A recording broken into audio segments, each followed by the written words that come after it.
भाई 10 साल हो गए। जी, इंतजार था 2013 के बाद आईसीसी ट्रॉफी जीतने का, और इस बार उम्मीद थी, हालांकि बहुत कम उम्मीद थी, लेकिन फिर भी फैंस को ऐसा लग रहा था, हमें और आपको भी ऐसा लग रहा था कि शायद विराट कोहली और अजिंक्य रहाणे कुछ करेंगे। लेकिन एक बार फिर दिल टूट गया। स्वागत है आपका ESPN cricket info match day Hindi में, और हमारे साथ मौजूद है पूर्व भारतीय क्रिकेटर संजय मांजरेकर। स्वागत संजय आपका। Thank you.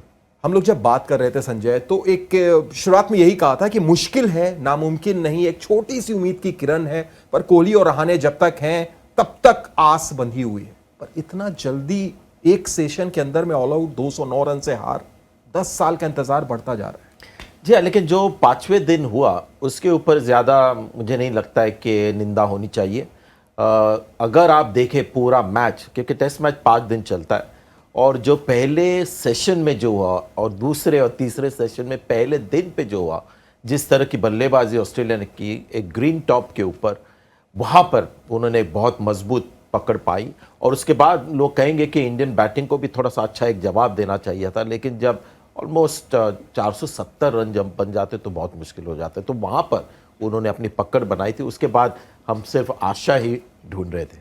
वही हेड और स्मिथ की जो पार्टनरशिप थी पूरे तरीके से इस मैच को घुमा दिया, और अगर आप देखेंगे जो हार का अंतर है उस पार्टनरशिप से कहीं कम है, तो वो एक बड़ा पॉइंट रह गया संजय। लेकिन इस पूरे मैच में अगर हम बात करें, सबसे पहले क्रेडिट तो ऑस्ट्रेलिया को देना पड़ेगा, पहला WTC लेकिन 9वां ICC खिताब। ऐसा लगता है कि पूरे तरीके से ये टीम एकदम तैयार रहती है ऐसे इवेंट्स के लिए। पिछले 2 सालों में जैसा उन्होंने क्रिकेट खेला है, शायद डिजर्विंग विनर थे।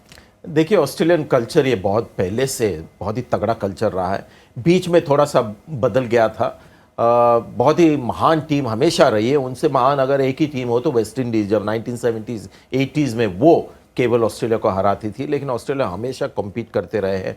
बहुत सही उनका एक क्रिकेट अप्रोच होता है, एक तो टैलेंट उभर के आता है, उनका first class cricket, club cricket बहुत ही एक टफ एक होता है, स्किल्स भी होते हैं, फास्ट बॉलिंग तो होती है, लेकिन उसके साथ स्पिनर्स भी होते हैं, महान स्पिनर्स भी उन्होंने पैदा किए, और बल्लेबाज दिग्गज बल्लेबाज होते हैं। अभी स्टीव स्मिथ झंडा लहरा रहे, तो सब चीज़ें उनके पास है, और सही एक अप्रोच जो हमको इस टेस्ट मैच में देखने को मिल गया। बिल्कुल, आपने उस अप्रोच की बात की, और जिस प्लानिंग के साथ ये टीम उतरती है, मुझे याद है जब लोग प्रीव्यू कर रहे थे इस मैच का, तो स्कॉट बुलंड की बात कर रहे थे और विराट कोहली की बात कर रहे थे। संजय, मैंने आपसे शायद ये पूछा भी था कि वो चौथा और 5वां ऑफ स्टंप पर जब गेंद गिरती है, कोहली जाकर खेलना चाहते हैं, कैसे उनको बर्दाश्त करना पड़ेगा? आपने कहा था पेशेंस रखना पड़ेगा, छोड़ देना होगा, और देखिए शायद आज वही भारी पड़ गया। जी, और ये कमजोरी काफ़ी दिनों तक रही है विराट कोहली की, तो एक समस्या है, और मुझे लगता है कि टीम मैनेजमेंट को अभी उनके साथ बैठकर कुछ एक सोल्यूशन ढूंढना होगा, क्योंकि ये लगातार काफ़ी बार हो रहा है।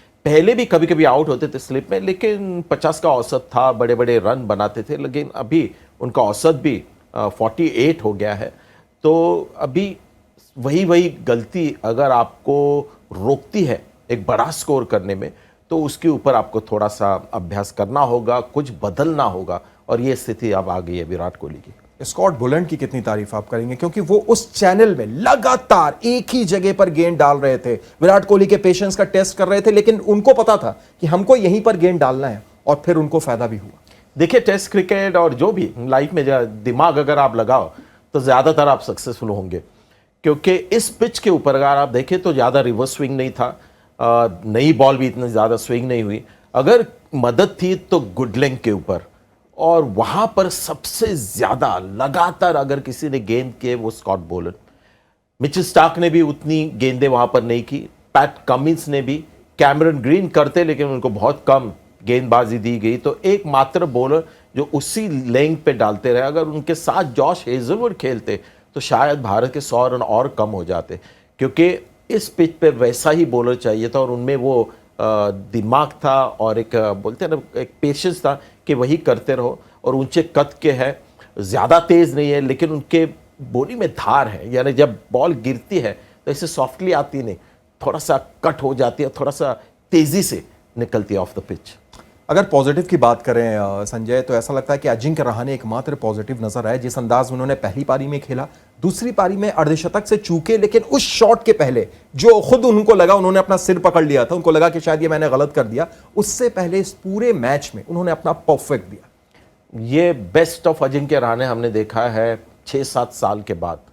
पहले जब आए थे अजिंक्य रहाणे और ढेर सारे रन बनाए थे, उन्होंने ओवरसीज रन बनाए थे, ऑस्ट्रेलिया में शतक किया था, न्यूजीलैंड में उन्होंने रन बनाए, सब जगह, साउथ अफ्रीका में एक 90 का स्कोर किया था उन्होंने। तो उनकी शुरुआत बहुत ही कठिन परिस्थितियों में हुई थी, लेकिन एक अच्छा उन्होंने परफॉर्मेंस दिया था। तब थोड़े से आक्रामक भी थे। इस बार अजिंक्य रहाणे का पता नहीं फर्स्ट क्लास क्रिकेट में कोई सीख उन्होंने पाई है, शायद किसी कोच ने उनके साथ काम किया है। बहुत शांति से सिर्फ स्थिर बल्ले के साथ बॉल के लिए वेट कर रहे थे और कभी भी ऐसे नहीं लगा कि ज़्यादा बॉल की तरफ जा रहे थे। पहले एक अजिंक्य रहाणे जो थे, ऐसा लग रहा था कि ढूंढ रहे थे कि कैसे मैं स्कोर करूं, थोड़ा अटैकिंग खेलने की कोशिश, टेक्निक भी उनकी इतनी अच्छी नहीं थी। इस बार पूरी तरह बैकफुट पे तैयार और स्थिर बल्ला और बॉल आफ्टर बॉल, ऐसे नहीं कि बीच में थोड़े से बेचैन हो गए, लंबी लंबी पारियां खेले, लेकिन पुजारा के जैसे कंसंट्रेशन पर वो जिस तरह से आउट हुए वो थोड़ा सा याद दिलाता कि किस तरह से अजिंक्य रहाणे पहले खेलते थे। तो वो फिर से वो छोटी सी चीज़ उनकी आ गई, लेकिन दाद देना होगा कि ये एक ही उन्होंने एक बड़ी भूल की जो पहले करते थे। तो ये जो अजिंक्य रहाणे के साथ हुआ है, इससे पता चलता है कि क्रिकेट में कुछ भी हो सकता है, किसी प्लेयर को कभी रूल आउट नहीं होना चाहिए, क्योंकि ये जो बल्लेबाजी उन्होंने की है, this is the best of Ajinkya Rahane जो हमने 6-7 सालों में नहीं देखा। संजय, अब जो हो गया सो हो गया। एक और मैच आप हारे, एक और वर्ल्ड टेस्ट फाइनल आप हारे, 10 साल हो चुका आपको आईसीसी इवेंट जीते हुए। लेकिन इस पूरे मैच में अगर आप पीछे मुड़ के देखेंगे, जैसा आपने शुरू में भी कहा कि वो शायद पहली पारी में जो गेंदबाजी हुई, जो साझेदारी बनी स्मिथ और हिट की, उसके अलावा आपको सोचना पड़ेगा। अब आगे का अगर आप देखें संजय, क्या करना होगा? क्या कुछ आप परिवर्तन देख रहे हैं, कुछ चेंज देख रहे हैं, कुछ अप्रोच में चेंज देख रहे हैं, कुछ मैनेजमेंट लेवल पर कुछ ऐसी चीज जो शायद इस टीम इंडिया को जरूरत है बदलने की, करने की? देखिए, टफ कंडीशन जब होते हैं, अच्छा बॉलिंग अटैक होता है, ज़्यादातर सेना जो कंट्रीज हम कहते हैं, वहाँ पर एक दिक्कत भारत के साथ हमेशा लगी है कि पहले 4 या 5 बल्लेबाज का कंट्रीब्यूशन कम होता है। अगर एवरेज देखें तो सबसे लो एवरेज है टॉप टीम से, तो वहाँ पर समस्या है। वहाँ पर आपको ढूंढना पड़ेगा कोई एक कंसिस्टेंट प्लेयर, क्योंकि हमेशा किसी भी सीरीज में अगर आप देखो तो एक केएल राहुल एक शतक बनाते हैं और फिर कोई नहीं, या रोहित शर्मा थोड़े रन बनाते हैं फिर कोई नहीं, पुजारा कभी कभी, एक साथ 2-3 बल्लेबाज टॉप 5 में उन्होंने कभी रन नहीं बनाए, जिस तरह से स्टीव स्मिथ और ट्रेविस हेड ने किया, और वो वहाँ पर मैच उन्होंने ख़त्म कर दिया। अगर भारत को बचाया, और भारत वर्ल्ड टेस्ट चैंपियनशिप के फाइनल में वो ऋषभ पंत की वजह से कि लेट ऑर्डर में एक रिकवरी होती थी और फिर इंडियन बॉलिंग उसको संभालती, तो एक सुधार जो भारत को चाहिए कि बल्लेबाजी को आप ठीक करें, नए जो खिलाड़ी हैं उनको मौका दे लो प्रोफाइल टूर्स में, और सिर्फ उन्हीं खिलाड़ियों के नहीं जो ज़्यादा रन बना रहे, थोड़ा टेक्निक देखिए, उनकी डिफेंस देखिए और इमेजिन कीजिए कि फॉरेन कंडीशंस में कैसे खेले। तो वो कौन हो सकते हैं? क्योंकि 1 महीने का भी आपके पास समय है। लकली ऐसा होता नहीं है भारतीय क्रिकेट में कि 1 महीना कोई क्रिकेट ना हो। 13 जुलाई से वेस्ट इंडीज का दौरा है, तो इस 1 महीने में किन खिलाड़ियों को आप देख रहे हैं, किन युवाओं को देख रहे हैं जिसके तरफ आपने कहा कि आपको जाना पड़ेगा, उनको मौका देना पड़ेगा? तो कौन हो सकते हैं? सरफराज, यशस्वी जायसवाल या सूर्या को दोबारा आप टेस्ट में देखना चाह रहे हैं आपकी नज़र में? देखिए, टॉप रन गेटर्स तो इनके ही नाम है। सरफराज खान का तो गजब का एवरेज है, 70 के एवरेज से खेल रहे हैं, लेकिन सिलेक्टर्स का काम ये है, और इसीलिए क्रिकेटर्स होते हैं सिलेक्टर्स, कि आप जाके फर्स्ट क्लास क्रिकेट में देखो। यशस्वी जायसवाल को अगर देखा है तो T20 की यादें ना लाए, रणजी ट्रॉफी में सीम बॉलर्स को कैसे खेले हैं, उनकी तकनीक कैसी है, बैकफुट फ्रंट फुट खेलते हैं या नहीं। अगर भारतीय बल्लेबाज को इस मैच में तकलीफ हुई है तो उसकी एक मेन वजह है कि जो बल्लेबाज कंफर्टेबल रहे इस मैच में वो है बैकफुट प्लेयर्स, फ्रंट फुट वाले उनको दिक्कत हो गई।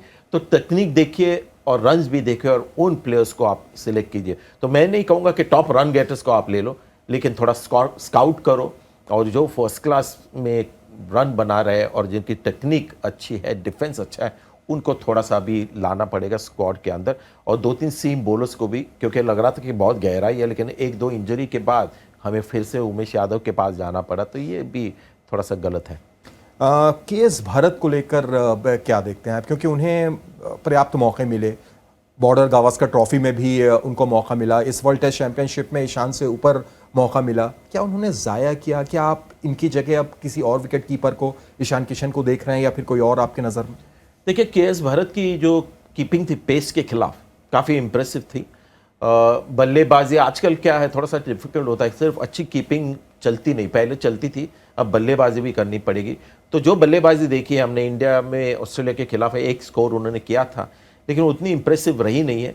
लेकिन ये अप्रोच का भी प्लानिंग का मसला है कि इनको बैक करते रहे या फिर दूसरा उपाय ढूंढे। दूसरा उपाय एक साधारण सा है, स्वाभाविक जो उपाय है, ईशान किशन और कीपर बैटर, थोड़ा सा एक फ्लैम्बॉयंट अटैकिंग प्लेयर, और दूसरा है केएल राहुल जब फिट हो जाएंगे तो एक अच्छे क्लास के बल्लेबाज आपको मिलेंगे नीचे 5-6 नंबर के ऊपर, और उनसे फिर आपको कीपिंग करवानी पड़ेगी। कीपिंग शायद उस स्तर की ना हो लेकिन बल्लेबाजी से शायद कॉम्पनसेट करेंगे। लेकिन ये चीज़ सिर्फ ऋषभ पंत जब तक फिट ना होते ये आपको देखना पड़ेगा। चलिए संजय, बिल्कुल आखिर में चलते चलते एक थोड़ा सा कठिन सवाल, वो इसलिए भी कि कई ऐसे जो फैंस हैं उनके जहन में भी है, शायद मैं भी आपसे ये जानना चाहूंगा कि क्या आईपीएल का जो विंडो है और उसके बाद वर्ल्ड टेस्ट चैंपियनशिप हुई अभी भी और पिछली बार भी हमने देखा था, क्या इस टाइम पर कुछ आपको प्लानिंग करनी होगी अपने बड़े खिलाड़ियों को जो वर्ल्ड टेस्ट चैंपियनशिप का अहम हिस्सा है, उनको आईपीएल से आखिरी स्टेज में थोड़ा दूर रखें, थोड़ा पहले इंग्लैंड भेजें और तैयारी कराएं? क्या देखते हैं आप ऐसा? देखिए, ये मुझे लगता है आईपीएल के लिए नाइंसाफ़ी होगी, क्योंकि ढेर सारे पैसे दिए जाते हैं प्लेयर्स को। ये नंबर 1 टूर्नामेंट है, $6 बिलियन के राइट्स गए हैं, तो वहाँ से प्लेयर को निकालना टेस्ट चैंपियनशिप, टेस्ट क्रिकेट के लिए मुझे नहीं लगता सही है। तो आइदर आप बिल्कुल आईपीएल के पहले रखो या आईपीएल के बाद अगर गैप हो उसके बाद रखो। लेकिन ये शेड्यूलिंग यहाँ पर बैठ के बोलना बहुत आसान है, जो लोग शेड्यूल करते हैं उनको पता है कि कितनी तकलीफ होती है एक विंडो पाने के लिए। ये आइडियल विंडो नहीं था भारत के लिए आईपीएल के बाद। तो एक चालाकी एक हो सकती है कि अगर आपकी टेस्ट क्रिकेट की प्लानिंग है और वर्ल्ड टेस्ट चैंपियनशिप का खिताब जीतना आपके लिए इंपॉर्टेंट है, तो ऐसे खिलाड़ी देखें जो आपके T20 स्टार्स नहीं है, जो टेस्ट क्रिकेट में आपको पूरी जान से खेलेंगे और अच्छे टेस्ट प्लेयर्स हैं।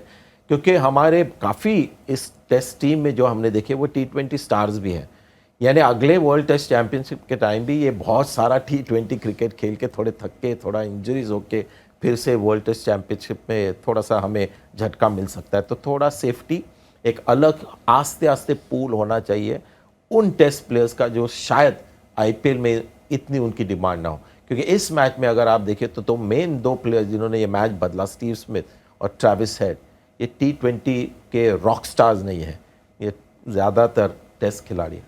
बिल्कुल सही कहा आपने। उसमें एक और नाम जोड़ देते स्कॉट बोलैंड का भी नाम आ जाएगा, वो भी T20 नहीं खेलते हैं और जिस अंदाज में उन्होंने खेला। तो कुछ चीज़ें हैं जिस पर ध्यान देना पड़ेगा, क्योंकि भाई 10 साल हो गए और जो ये सूखा है या ये जो कह सकते हैं यहाँ पे वनवास है, ये बढ़ता ही चला जा रहा है। महेंद्र सिंह धोनी के बाद दूसरा कप्तान कौन होगा, ये बड़ा सवाल अभी भी वाजिब है, जिंदा है कि आईसीसी इवेंट्स किसके नाम जाएगा। बहुत बहुत शुक्रिया संजय, इस पूरे वर्ल्ड टेस्ट चैंपियनशिप के दौरान भी, इससे पहले भी आप हमारे साथ जुड़े हुए थे। बहुत बहुत शुक्रिया आप। Thank you. तो आप देख रहे थे ESPN क्रिक इन्फो मैच डे हिंदी।